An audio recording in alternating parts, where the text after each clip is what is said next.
Hello and welcome to Casual Learning. I'm your host, John Bannon. Today I'm going to go over chapter 20 of my newest book, God and Our Superdeterministic Universe, the number one argument for the existence of God. This book is available on Amazon Kindle.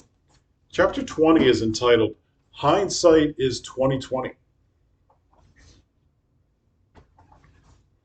Our superdeterministic universe, as proven by Dr. Hansen, being strictly deterministic and even deterministic in the sense that all quantum behavior is predetermined, means that the future depends on the past and the past depends on the future.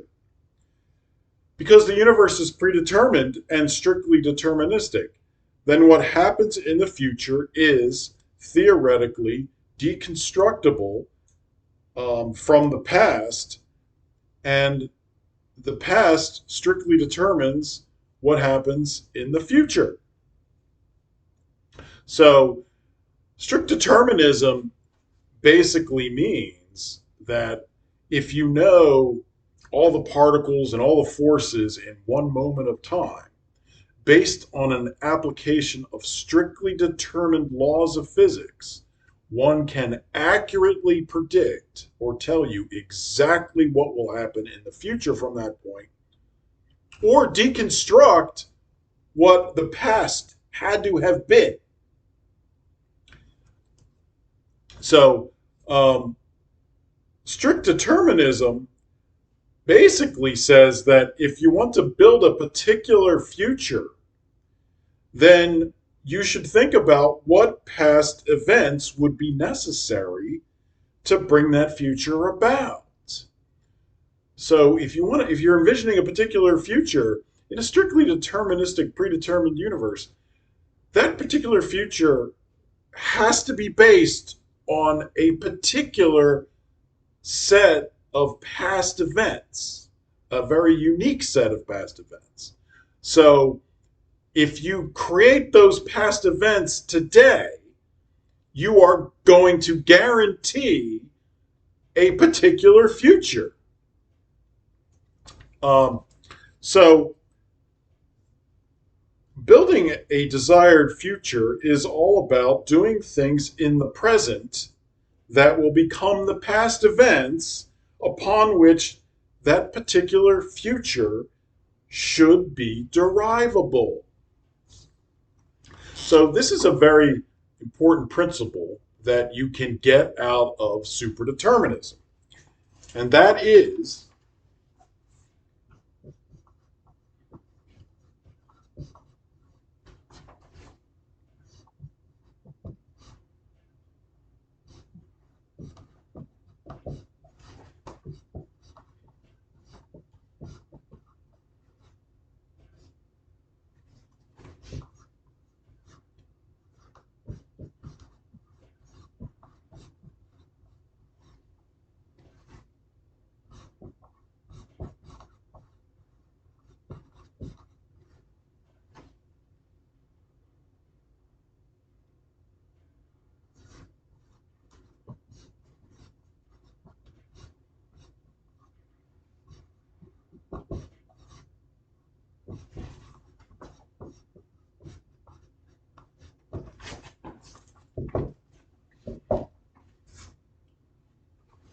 so those who fail to build the future cede the future to those who don't fail to build the future.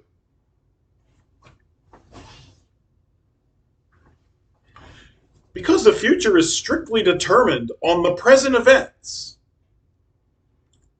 if you don't concern yourself with building the present events necessary for that future to be strictly deconstructible from that, then you are ceding the future to those who do create the future or the present events upon which that future is based. Therefore, always build, because the future is based on the building of the present. Building today for tomorrow's future can consist of many different things, such as creating people, places, things, and institutions. Um, Evil people bring about the evil events of the present from which an evil future will be derivable. So the suppression of evil in the present is also a means to bring about a benevolent future. Christianity and its churches are a great source of ensuring a benevolent future, but those institutions need to be supported in the present so that the future can be derivable therefrom.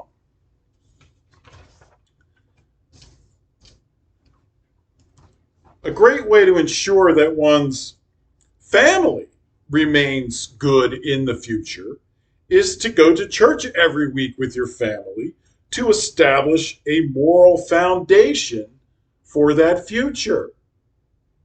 One should always be mindful of the future that their present behavior is likely to bring about. Act good for a good future, act bad, and you are likely to bring about a bad future for yourself and those around you. Want a good future? Stay close to good people. Want a bad future? Stay close to bad people. The events that are predetermined to surround a person in the future are likely to influence the predetermined events of those who stay in close proximity to those people, simply because they often share the same information in the space time manifold surrounding them, which directs the behavior of the manifold. So, in a predetermined static block reality where you have strict determinism in the ordering of abutting hyperplanes of space-time, a person who is in close proximity to another person is likely to share the same information because they're in these abutting hyperplanes, which are in close proximity to one another. So, in many respects, you can share the same fate, predetermined fate, as somebody that you're in close proximity to. So be very careful who you stay in close proximity to. Make sure it's good people, not evil people or bad people. Otherwise, you're going to share the same fate as that evil or bad person. You can think of it this way. Imagine a drain and imagine a sink full of water, okay?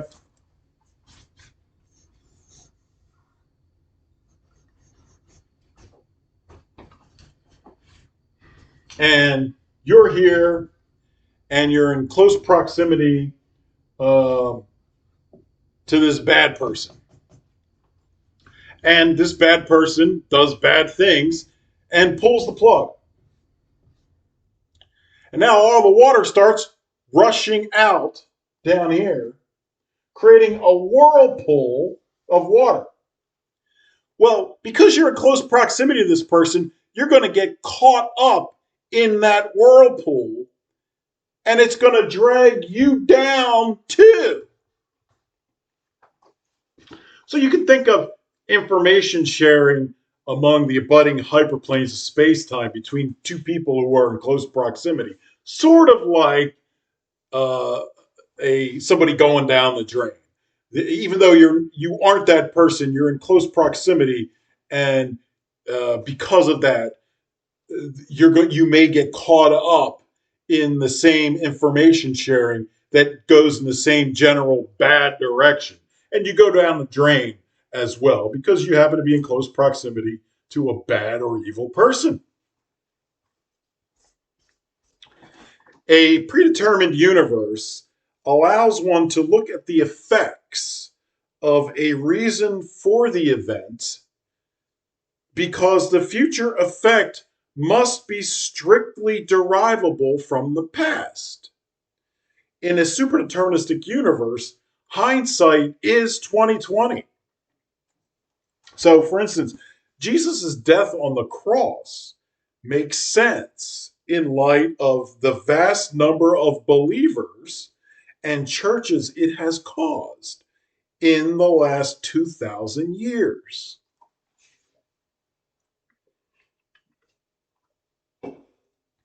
It makes sense that God himself would be the most significant figure in his own plan for the universe.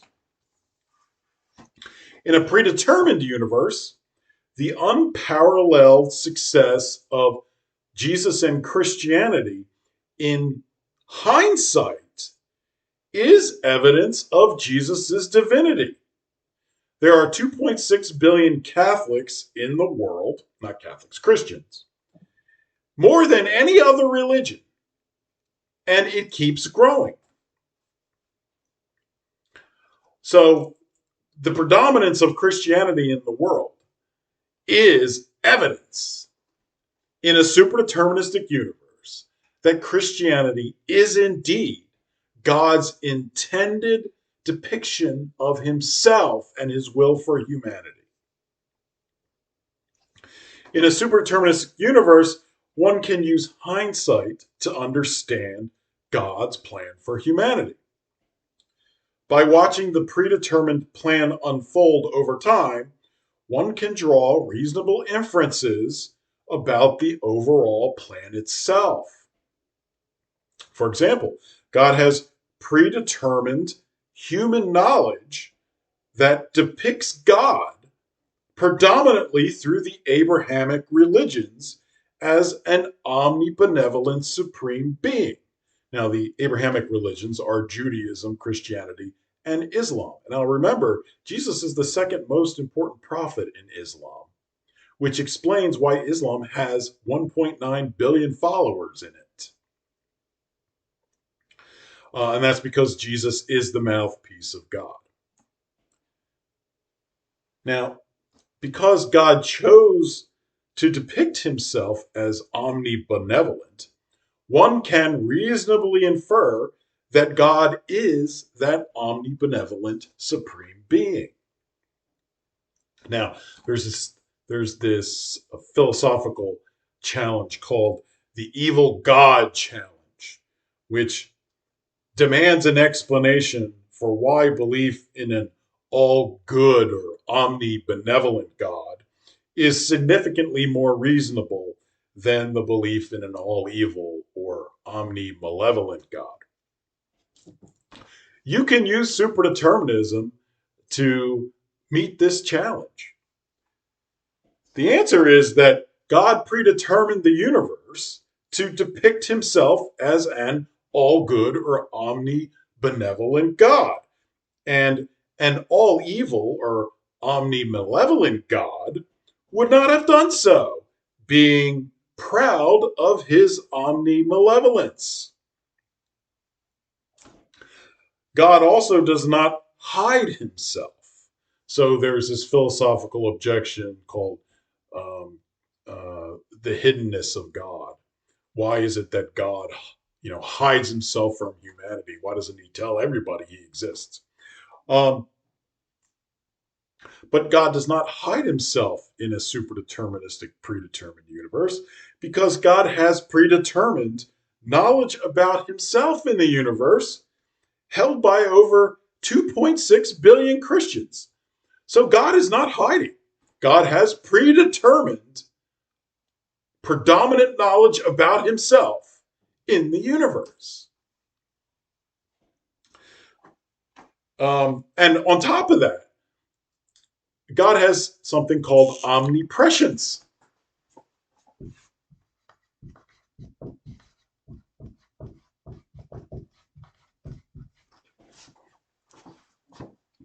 So God has omniscient knowledge of your freely willed decisions in all circumstances, in all situations, in all possible universes.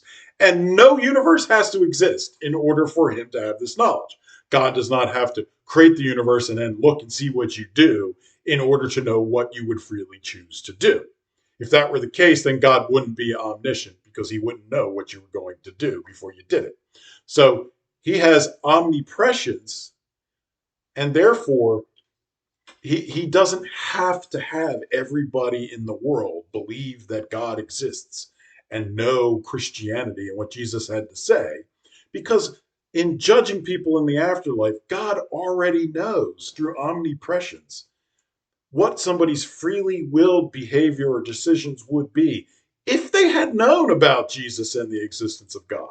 So God can still righteously judge them in the afterlife, even if they are an ignorant caveman about God and Jesus.